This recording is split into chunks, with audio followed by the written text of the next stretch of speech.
Dear participants, on behalf of EEE Department and SP Colleges, we welcome you all for the last day and last session for our AST-sponsored STTP.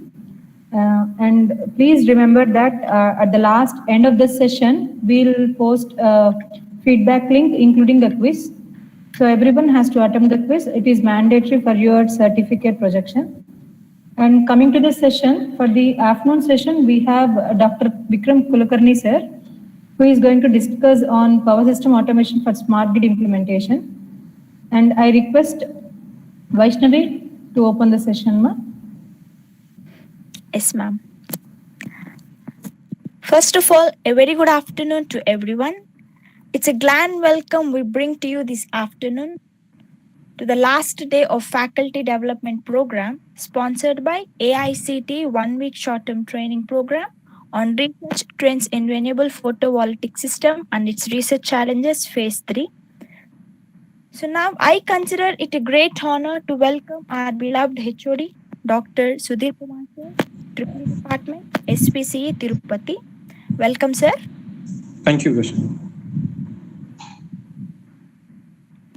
And now it gives me immense pleasure to welcome our resource person who is presenting on Internet of Things, Smart Grid Automation, Dr. Vikram Kulkarni, presently working as Assistant Professor, Department of Information Technology, MPSTME, Mumbai campus.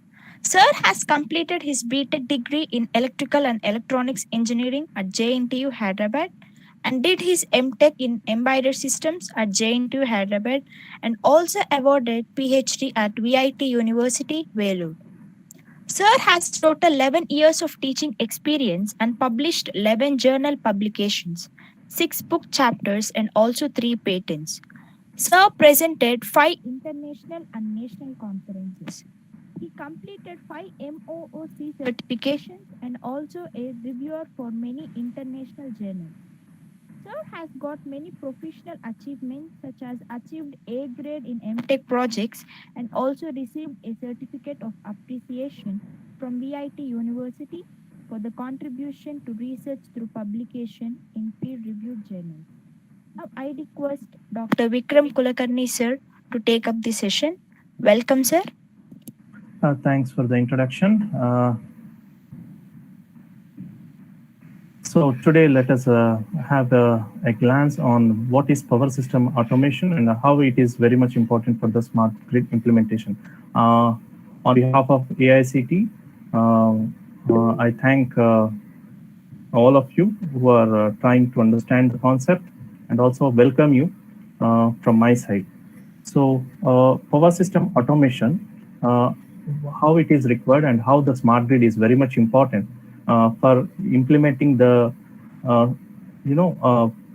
implementing this power system automation. Okay, how it is very much useful, how the automation is very much useful in bringing or realizing the smart grid concept into the picture, isn't it? So that is what we are trying to understand from this particular session. So here, as shown in the slides, all these are the points which are presented in this particular presentation. So here, this particular slide is showing you traditional power grid, which we are dependent upon in the present generation, isn't it? So here, as the direction showing, isn't it, one-way flow of electricity. So here, from the markets and operation, okay, the data is collected, and this data, based on the data collected, the power generation department is trying to generate the electricity, and that is transmitted, it is distributed, and it is utilizing. So here, there is no instantaneous data generation happening, and that instantaneous data is not utilized for the generation of power, okay, from the age-old data, maybe 1 year back or 5 years back or 10 years back, okay, which is not instantaneous, means which is not just a day ahead or 2 days ahead, isn't it? From the age-old data, we are just trying to, assess plus 5% or 10%, okay. So based on maybe 6 months or 1 year old data, and we are just utilizing the same information to generate the today's load, isn't it? Particularly in our country, the same system is going on. And there is heavy dependency on generation of power from the conventional energy sources. And the main idea why we are going for the power system automation is to turn up this particular ideology of generating from the age-old data and dependency on conventional energy sources. So these 2 points are very much important in bringing the technology called as smart grid. So what is smart grid is just we are trying to utilize the latest technologies, which may be a wireless communication, which may be a cloud computing, which may be an IoT, and all these technologies which are available these days, data analysis, isn't it? So all this analysis will help the stabilization and in improving the efficiency of the power systems if we are utilizing them. So the main concept why we are bringing into this particular topic, power system automation, is we have to have the glance on it. As a power system engineer, we should have the basics of electrical engineering, but also now in order to make our future, isn't it? In order to make our future bright, we should also understand all the associated technologies which are improving, which are strengthening the electrical engineering and automation technologies. So in that limelight, okay, in that particular ideology, this presentation will go on. Okay, so here what exactly needs to be done? Okay, what is the aim from this particular slide? You can see this one-way flow of electricity that is directly from market operations, utilities trying to understand the load, and that is generating without any communication happening from the consumer. Okay, so there is no acknowledgement from the consumer. So here, if we can implement, okay, two-way flow of electricity, that if consumer is also actively participating in the decisions taken for the generation, so it will be a better perspective for the generation of power. So that is one side of the coin. And the other side of the coin is major dependency is on conventional energy sources. What are conventional energy sources? Maybe it is a coal, maybe it is a oil.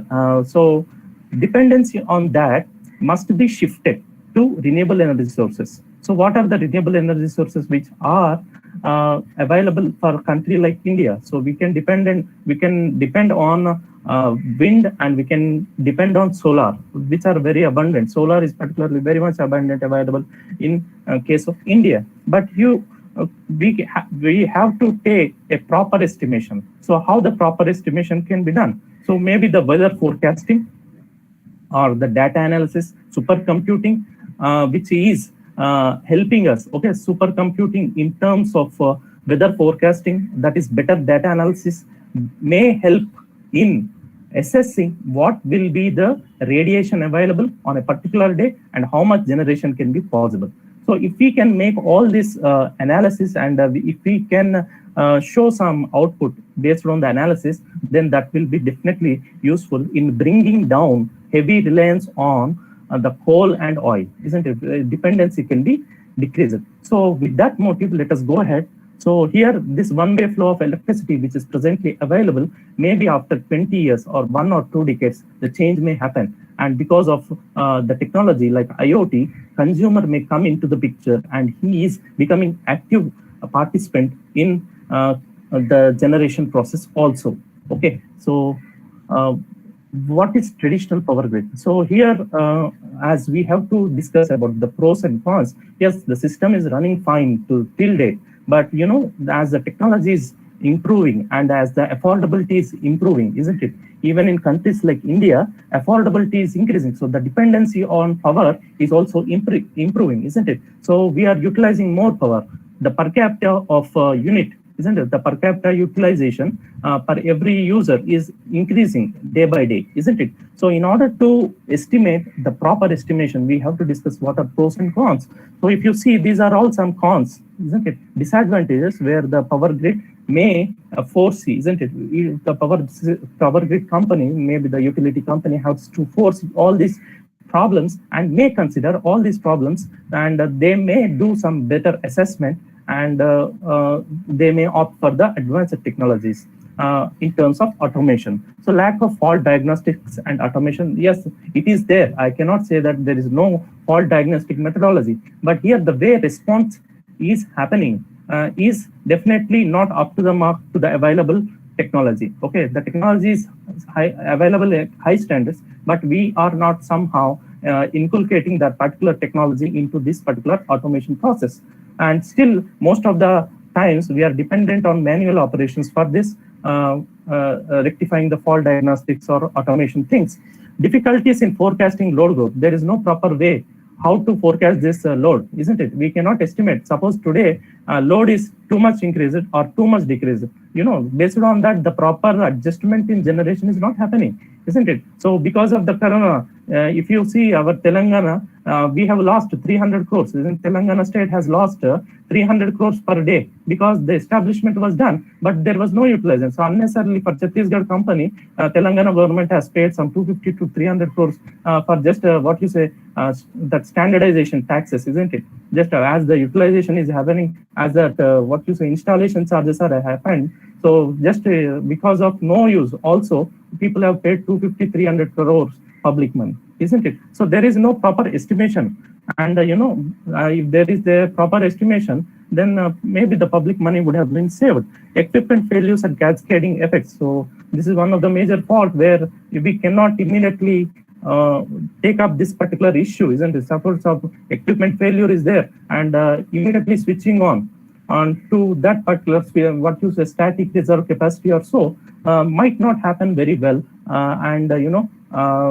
If we are adopting new technologies, then definitely that static reserve capacity can work very well with respect to the smart grid.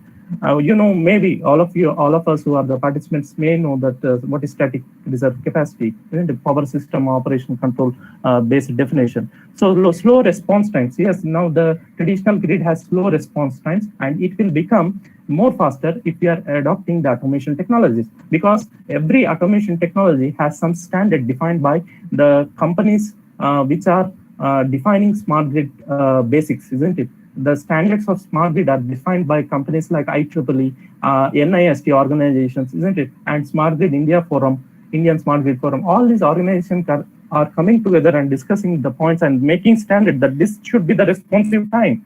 Within that particular time, the action has to be done. So slow response times is the present generation electricity grid, and the future that response times are already defined and people may start implementing them. Research is going on, much research is going on.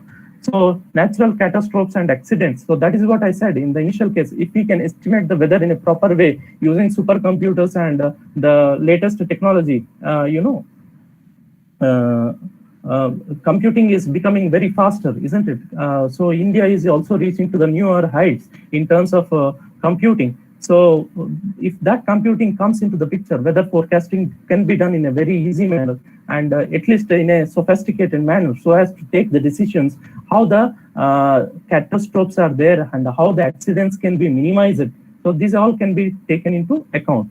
So major blackout. So in India also in 2012, there was a major blackout which has given power shutdown, okay, which has given a signal for power shutdown for almost 13 states for 2 to 3 days in the complete North India. There was no power for 3 days. Now in the advanced countries, okay, if that is a 3 days shutdown, it is a major loss, isn't it? It can be considered as a major loss to the economy of the country.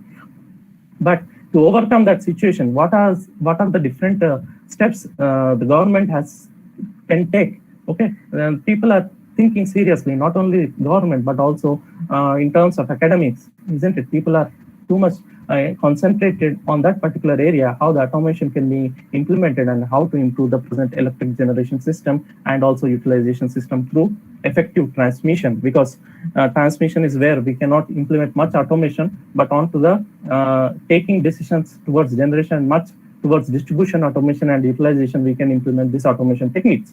So through which we can make effective decisions. So here, one of the most important scenarios is increasing power demand. If we cannot estimate what is increasing power demand, and if there is no proper definition for this increased power demand, then definitely the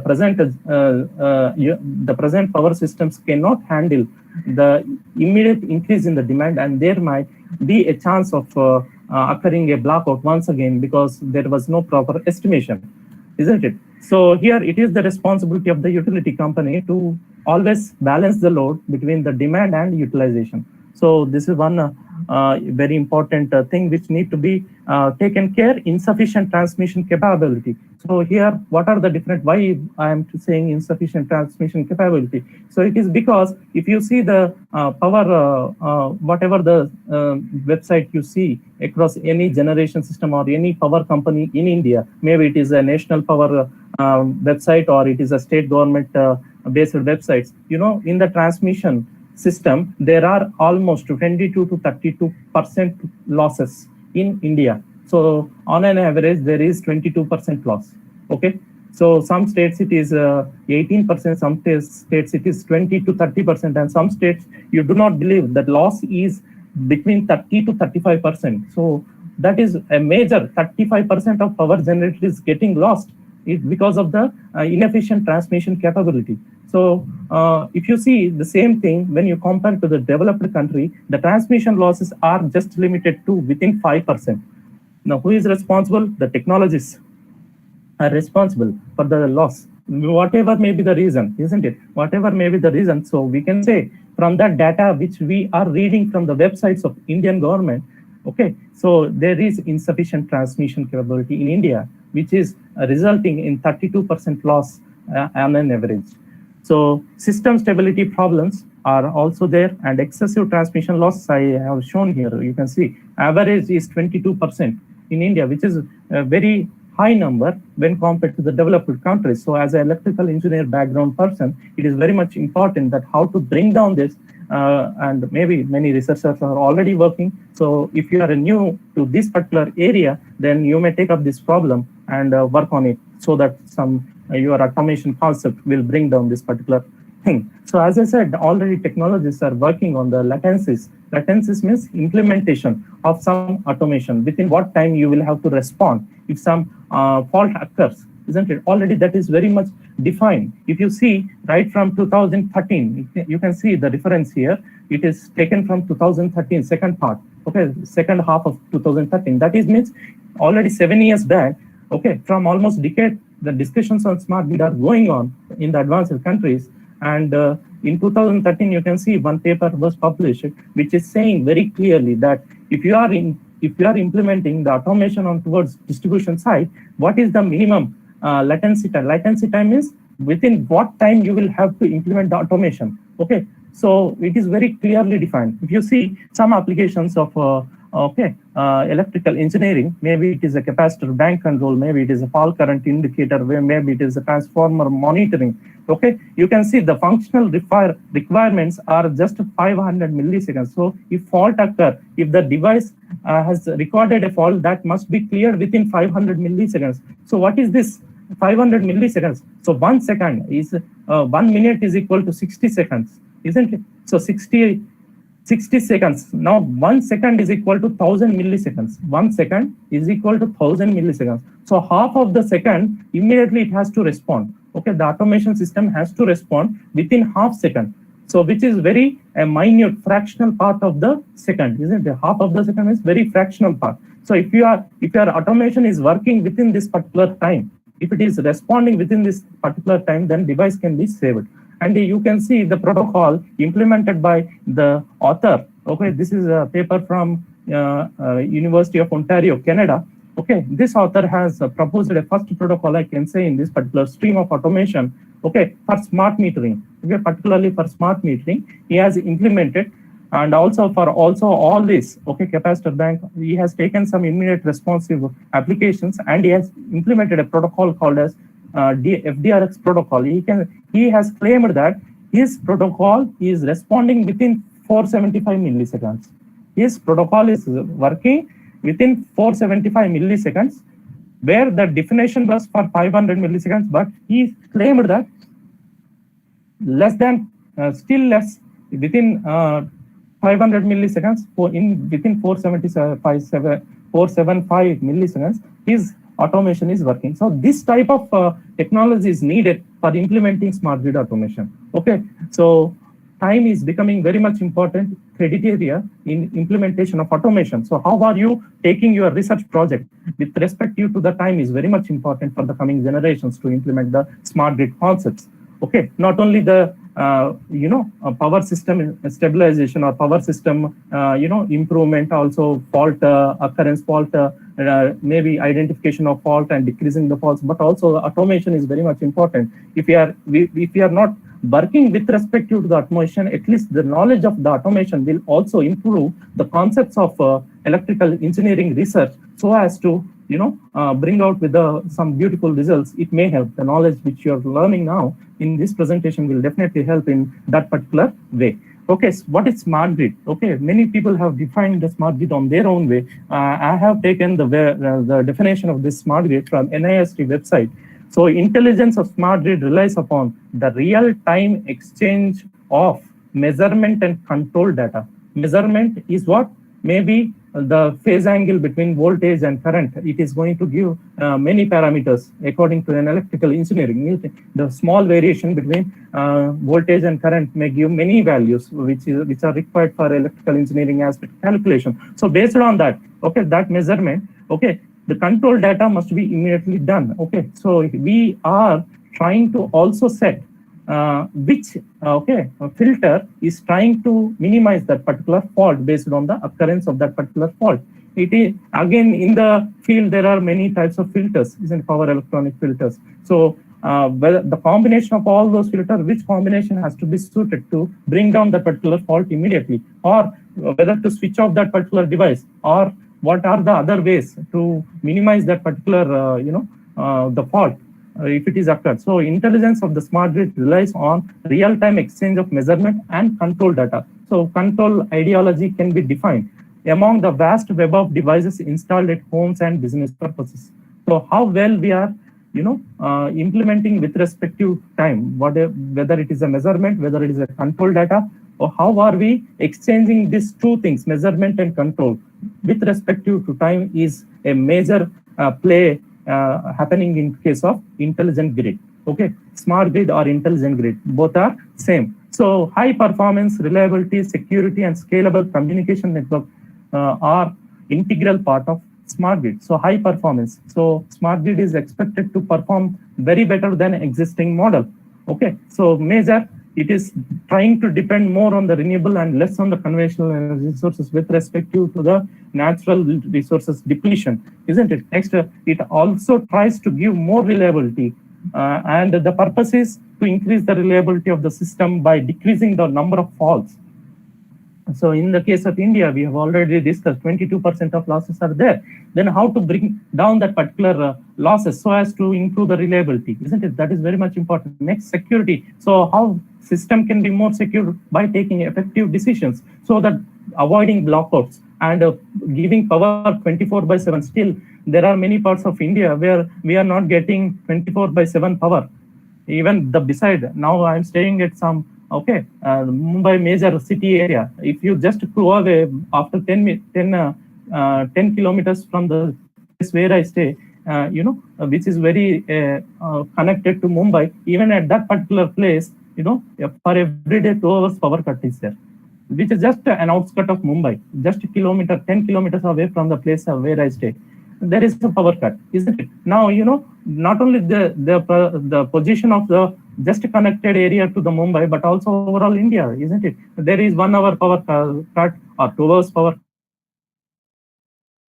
Say that the utilization company is more reliable, isn't it? There are some flaws which is not providing power 24/7. And if we are trying to give 24/7 power supply, I can say that the present power systems are not secure, isn't it? For every home and for every industry, if we are giving 24/7 power supply, definitely the power system which is presently installed is not enough, isn't it? Based on theoretical, at least we can say. I don't know about practical. If we go for the practical, and there may be a huge loss. So system is not secured. We can claim that, isn't it? And scalable communication network is an integral. What is scalable communication? Every device is trying to communicate, isn't it? What is the status? What is the consumption? What is the voltage value? What is the current value? And everything is communicated. Whatever the electrical engineering terms are there, right from voltage, power angle, phase angle, voltage value, current value, all the parameters, it is trying to communicate for every time interval. So based on the availability of the device. Availability means based on the requirement of the presence. Different types of communications are utilized for efficient operation of smart grid. So there are home area networks, there are neighborhood area networks, there are wide area networks. Okay, so different types of communication systems are established in improving the communication system for smart grid implementation. So you can see here different types of standards. As I was saying, there are different communication standards. You can see OSI layer model is nothing but, there are actually 7 layers of data communication. So right from physical layer model to application layer, 7 models are already defined. So with respect to each layer, how smart grid communication has to be defined. So we cannot apply the computer networks or wireless networks, general wireless networks concept to smart grid network communication. Okay, so this smart grid communication has some changes when compared to general wireless network. So general wide concept, general personal area network. So we cannot apply the similar concept here in case of smart grid because it requires the latency. It has changed latency specifications. It has security options. These are different security options. So considering all those things, you can see ITU, the standard ITU-T X.200 have already defined very well how the smart grid communication with respect to each layer has to perform. Okay, so you can also see this standard, which will give you more information. All these are some standards. You can see, so SONET is nothing but it is a satellite network. Okay, SONET is based on satellite serial communication, device to device communication. Serial, what is serial port very well. HDLC is a communication. Ethernet, very well. POS is a communication. Frame relay. Frame relay means when we are sending a data, data in terms of packets. Okay, so each packet is holding certain frames. Okay, work very well. Okay, the communication standards are different when compared to the generalized communication standards. So what are the advantages? So you can see different smart grid functions which are defined based on the many papers and many researchers output. You can see smart grid function implement distribution automation. It assures high power quality. So you can see, just for your understanding, I have kept this. So effective consumer participation is a main advantage in case of smart grid. So these are the different functions with respect to smart grid components. You can see appliances are becoming intelligent appliances. We are not replacing the appliances. Okay, we are not replacing the available transformer with the smart transformer. No additional cost. Okay, in terms of electrical engineering establishment, only the extra cost is we are supplying the intelligent control to the available devices. So that is what the concept of smart grid is. We are not completely changing the complete system. Okay, just we are adding the intelligent device to the available device. So that way, the existing device is becoming smart device. So that is the concept of smart grid. So people will think that maybe the new power system will come into the picture. No, that is never coming. So no one is going to invest on that big scenario. The investment, if smart grid comes, is the existing appliance is becoming intelligent appliance by additional cost of adding one Raspberry Pi board, hardly, isn't it? Which is 3,000 to 5,000 concept. Okay, so hardly that much. And if you take a small electrical appliance, it is just an Arduino board which is costing 1,500, isn't 1,000 to 1,500 rupees, not more than that. So appliances are becoming intelligent at a cost of adding some more small appliance to the existing one. Power meters, of course, become smart power meters. So here I think replacement is needed. Substations, because substations become smart substations, smart distribution, everything is smart. So in terms of smart components, smart grid technologies, you can see integrated data communication. So data communication is becoming a very important parameter in case of smart grid implementation. So backbone of smart grid is effective data communication and sensing and measurement. So these are the two important you can see in terms of smart grid technologies. First one is integrated data communication and smart sensing and measurement. So these are the two things which are becoming backbone for the existing power grid technology, which will improve the power grid to smart grid. So state-of-art components in terms of automation, modern control methods, enhanced interference and decision support. So interference means the influence of other devices on the existing things. So this is where exactly my research was focused to in my PhD. So enhanced interference and decision support. So all these are some important parameters need to be considered as a smart grid technologies. So what are the benefits? Self-healing. Self-healing means now if there is a power off, okay, you will have to call. Most of the times as a general customer, okay, we have to call the sub-engineer, and that fellow will send a junior lineman or lineman to give the power supply again, isn't it? So self-healing is not there. Manual operation is there, isn't it? And if there is too much, if everyone is using AC at the same time, definitely there is a low voltage at our homes, isn't it? So there might be a sudden drop of sudden off of transformer, and he will say that everything gone. What can I do?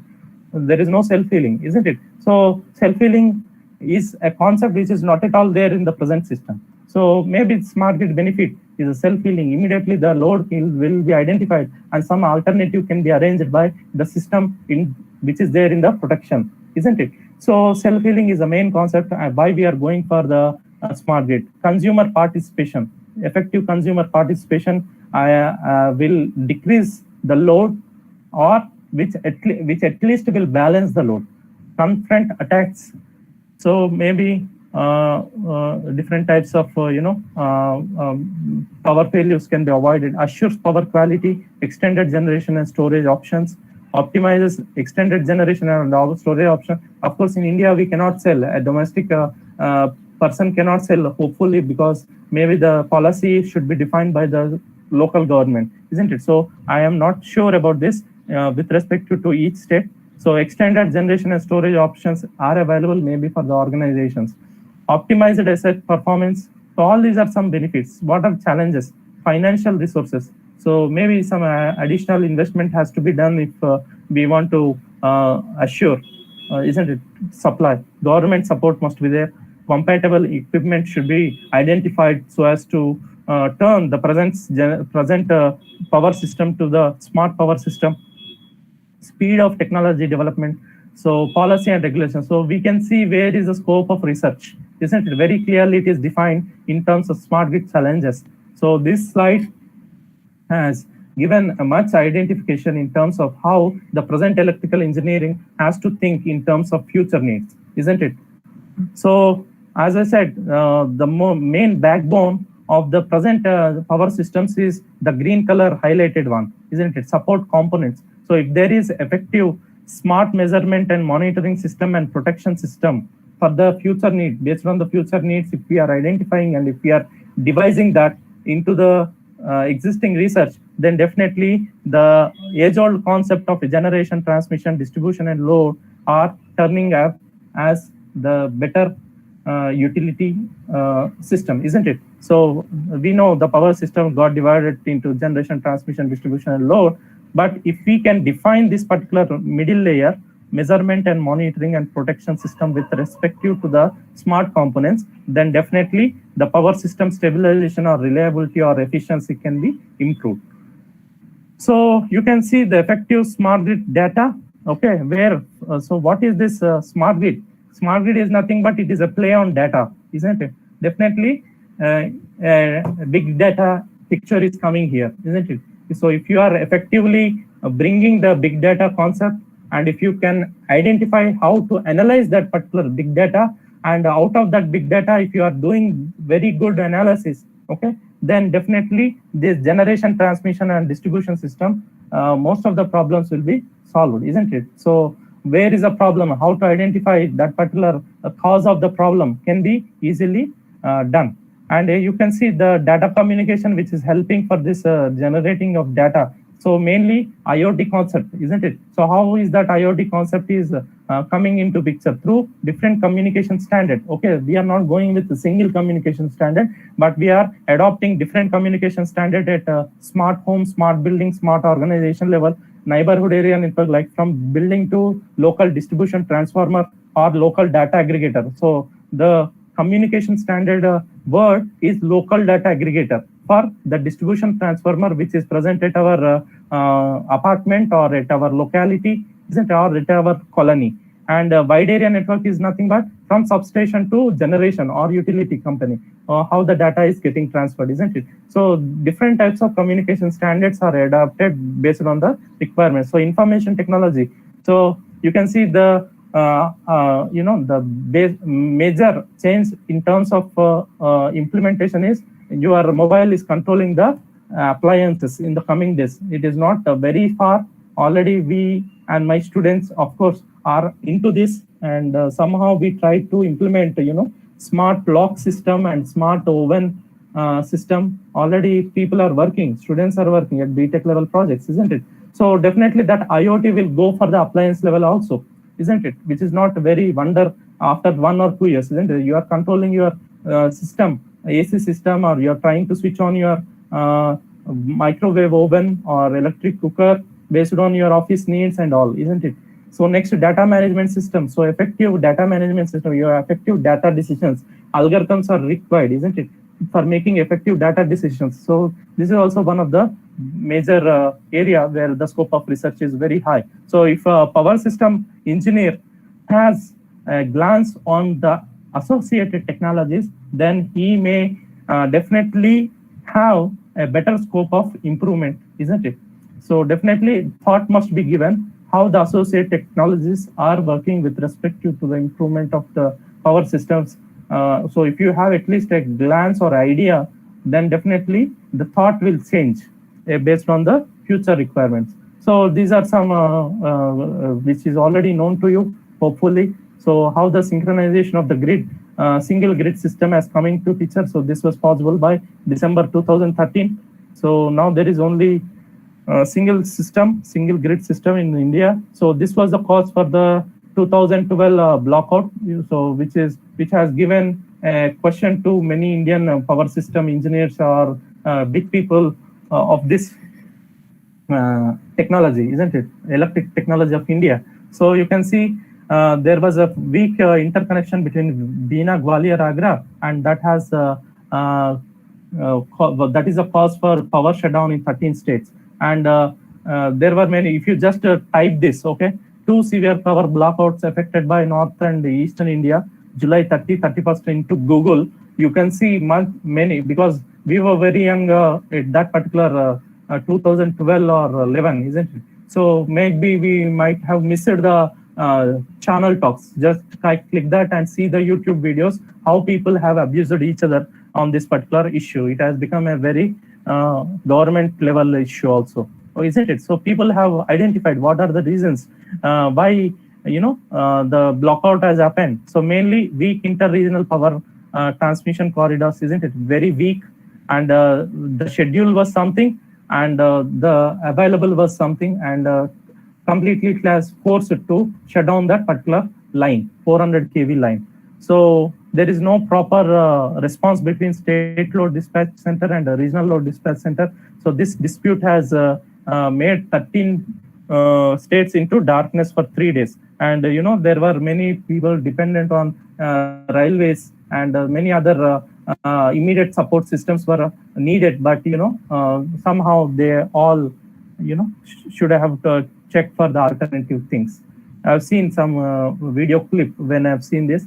So people were staying in railway stations for 2 days, who are traveling for 24 hours journey because there was no power. So one nation, one grid, one frequency, that is the main concept of national grid in India now. So you can see smart grid functions, so how it is working. You can see here SCADA, available SCADA is a present monitoring technology. It is added by advanced metering infrastructure. Okay, and you can see the existing things are as it is, generation, transmission, and distribution. But effective switching is happening between conventional and non-conventional energy sources if smart grid is implementing. Mostly smart grid is trying to focus on this non-conventional energy sources and try to depend very less into the conventional energy sources. So some important things: independent generators, independent system. Also important block diagram is drawn in terms of smart grid. And we can see here it is now from the previous slide definition to this slide definition, based on the discussion happened for 17 slides, you can see smart grid is a next generation electricity grid that delivers electricity to consumers using two-way digital technology, and which enables efficient management of consumers, end users of electricity, as well as efficient use of grid to identify correct supply demand imbalances instantaneously. So we can say it is a self-healing, and that self-healing requires a broad set of applications, including software, hardware, and technologies that enable to integrate, interface with intelligent control and automation innovations. So this particular point is making us to think, isn't it? It also detects faults in self-healing to automation innovations. So this is where the future researcher can concentrate to claim that he is one of the early thinkers on this particular technology. Isn't it? This decade has already given the idea of smart grid. 2010 to 2020 has already given the concept of smart grid. But if we are contributing in terms of this last 3 lines to 4 lines, then you are one of the early implementers of the advanced technology, that I can say. So smart grid transforms the current grid into one that functions more cooperatively, isn't it? More cooperation from one utility company to another utility company, maybe from generation to transmission to distribution to utilization. More cooperation is possible, and more responsiveness is coming into the picture, because every device is becoming more responsive in terms of data generation and transmission and organization, maybe organically in terms of organization also, because the effective control is coming into the picture, isn't it? More cooperation, responsive, and organization are the important factors of the smart grid transformation and the more important aims of the smart grid transformation. So the main key technologies, you can see communication network, distribution automation, microgrids coming into the picture. So estimating the demand response, smart home and intelligent building, EV charging, electric vehicle charging, asset health management, shore to ship power, smart grid automation, transmission grid automation, integration to renewable energy sources, energy storage. All these are some key technologies which will strengthen the smart grid. So growing population in urban areas, 70% of world population is going to live in cities by 2050. So we require all these things need to be taken care. And in India, high AT&C losses are there, and high outage rates are there. So this must be realized. So if you are an electrical engineer, you can discuss more on this. You can think on more on this, isn't it? So it is very much important to better management of depleting natural resources, focus on this and depend on more renewable energy sources. So all these are some points where high concentration can be done, why smart grid is required. So smart grid is basically, you can see, concept of smart grid is based on advanced data information and communication technologies. So my focus of research was on this, data information and communication technologies, right from the starting appliance. So how it is communicating to the smart meter, local data aggregator was the main motive where I have worked at.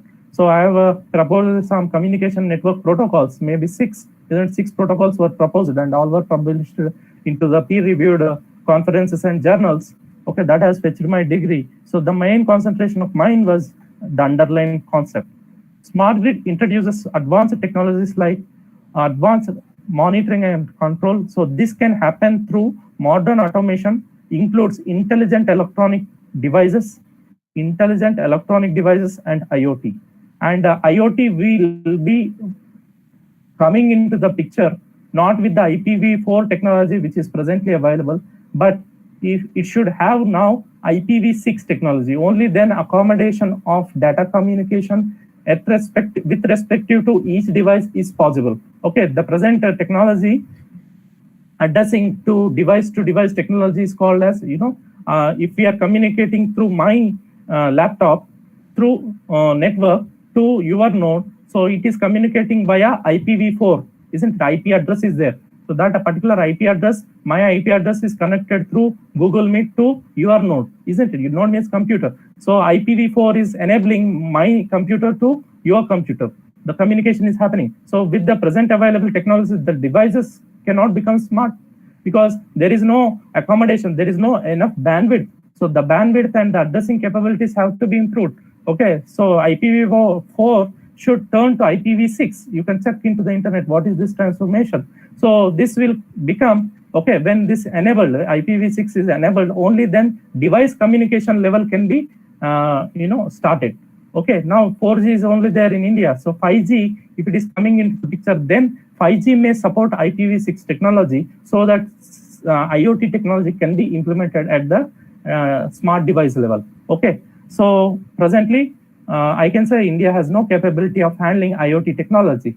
So because there is no technology available for accommodating, the available nodes and available technology is only meant for what is, available to the present day. Okay, it is not according to the future needs. So we require 5G at least to implement smart IoT concept. So two-way communication becomes backbone for SG. So two-way communication means from generation utilization, from utility company, that is generation station, to consumer, and consumer to utility. So the data has to flow in between these two entities. Only then the effective decisions can be taken with respect to the smart grid. So driving factors. So some slides I will skip because we will discuss some more important points in the coming slides. Heavy information is kept. So you can see markets and market operations to consumption. Two-way flow of information is happening through effective communication. Different types of communication and different types of assets are shown here. Maybe it is a mobile, maybe it is a WLAN, that is Wi-Fi, maybe it is a modem, it is a satellite, isn't it? Maybe it is a wired cable, and you can see data servers. Okay, so effective communication, all these additional technologies is enabling a one-way flow to two-way flow of electricity and information, so that the power infrastructure become more strengthened, and thereby we can assure that the better operations are definitely possible in coming days. There is a country called as Denmark in Europe, which is implementing 90% of its generation from renewable energy sources for their country needs. And they are one of the smartest countries which have implemented the smart grid concept effectively. So you can check in the internet what is Denmark and what is the electric consumption and utilization, how it is happening, and how the government has supported and how people are participating. You can check in the internet Denmark and its power stories. Okay, so you can see this again one repetition to the previous in terms of network model.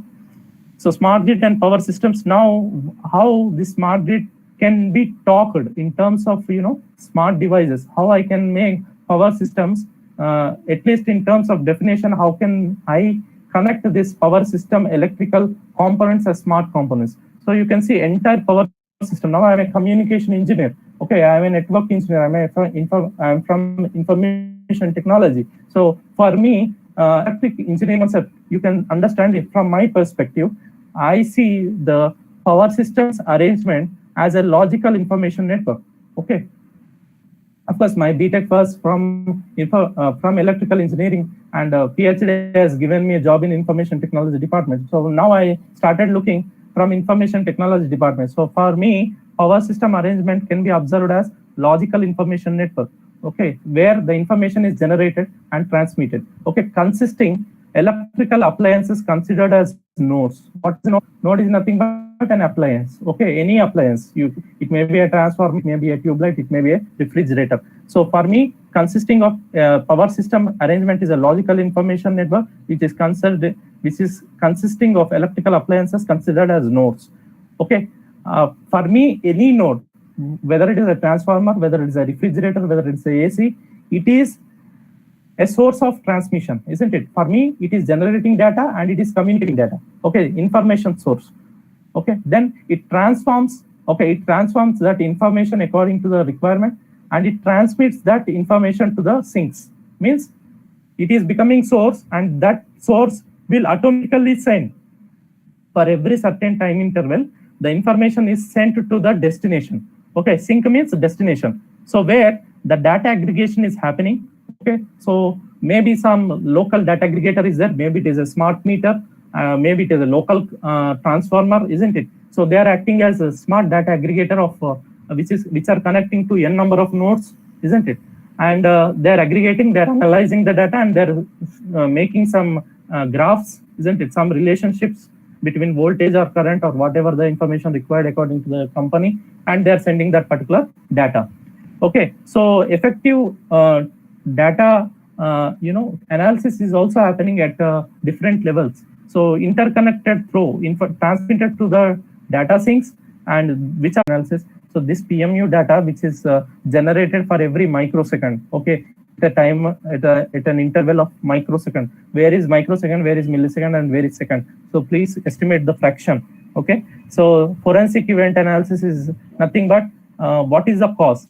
As we have microsecond level data available with the inception of PMU, phasor data is valuable for post-event analysis of disturbances and blackouts, and we can overcome. Forensics is nothing but by that what is the cause of that particular event occurred, isn't it? If fault is occurred, what is the why the fault is occurring? What is the major cause? Where the exact operation is missing, isn't it? Why some protective measurement is missing? Where it is missing? So everything can be analyzed if we have data, isn't it? Data is not there, so we cannot estimate where exactly the fault is occurring, isn't it? Why it is exactly occurring. So if we can make our research into better forensic event analysis, again data analysis is coming into picture, of course, but the effective algorithm can help us in doing better forensics.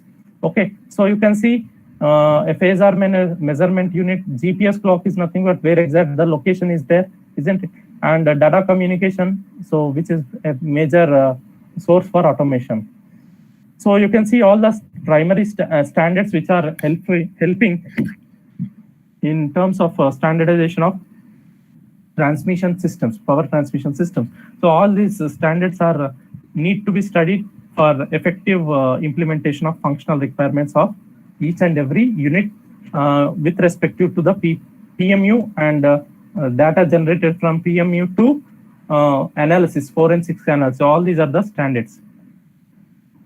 So we can see the major automation standard is 6180 where people are working, and also one other standard 104. So people say that there is a lot of scope for improvement in these two standards. So many companies are also working on this improvement, not only in India but also in foreign.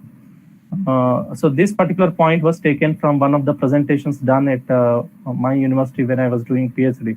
So one engineer who came from UK, he was presenting his concept, and he has given a limelight on these two standards where they were working, where their company was working. So integration of different systems. So you can see SCADA, outage management, GIS, asset management. All these are with respect to the available transmission and IT integration. We can improve the model. So as I said, only 25 to 33% of buses are accommodated with PMU. And if we can analyze optimal PMU placement problem also, that may decrease the transmission losses. So phase angle monitoring is one of the most important thing need to be done. And you can see all are developing countries which are concentrating on this wide area measurements.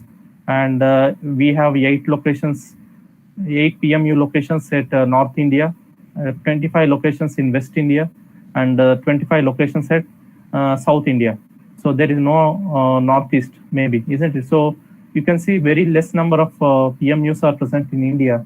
Only 58 to 60 PMUs are present presently, which is generating data and giving some understanding on how the transmission is happening. So maybe it has to be improved. So according to one Kerala engineer where I met, the cost of investment, he was a manager level person, general manager level person. According to his talk, the cost is very high where the state governments are not at all interested, and the state governments are the major players